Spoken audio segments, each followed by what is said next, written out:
À première vue, une simple voiture garée au bord de la route. À un détail près, ce radar installé à l'intérieur. Une voiture banalisée qui se déplace à la demande des habitants. Un simple mail à la police pour obtenir un contrôle de vitesse sur mesure dans votre rue. Ici, elle nous dit qu'elle habite dans une zone 30, qu'elle a l'impression que la vitesse n'est pas respectée. Et donc on va vérifier ça et donc lui envoyer les résultats pour dire si oui ou non la vitesse est respectée ou si c'est plutôt une perception de vitesse. Voilà. Et donc vous allez envoyer une voiture dans cette rue-là précisément suite à cette demande introduite par ces citoyennes. Donc voilà, la demande a été introduite aujourd'hui et d'ici une semaine, il y aura effectivement eu un ou deux contrôles de vitesse dans cette rue-là. Renforcer la proximité entre la police et les citoyens, c'est aussi l'objectif de cette opération.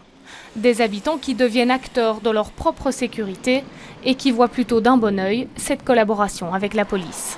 Ça peut peut-être être une bonne idée dans les petites rues qui sont généralement calmes et il y a des voitures qui passent assez rapidement. Je pense que ça peut être une bonne idée, oui. La demande, je pense qu'il va être anonyme, donc voilà, les gens ne vont pas savoir qui a appelé pour mettre le radar, donc je pense qu'il n'y aura pas de souci à ce niveau-là.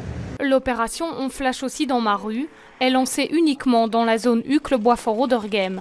Depuis avril, cette voiture radar s'est déjà déplacée 5 fois à la demande des habitants. 4 concernaient des zones 30 et là on a pu remarquer que la vitesse était globalement bien respectée.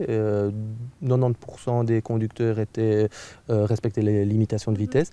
Par contre, sur la chaussée de Waterloo, qui était une des dernières demandes, là on a pu remarquer que 40% des chauffeurs étaient en infraction. Des résultats qui sont publiés et communiqués personnellement aux citoyens qui ont demandé le contrôle.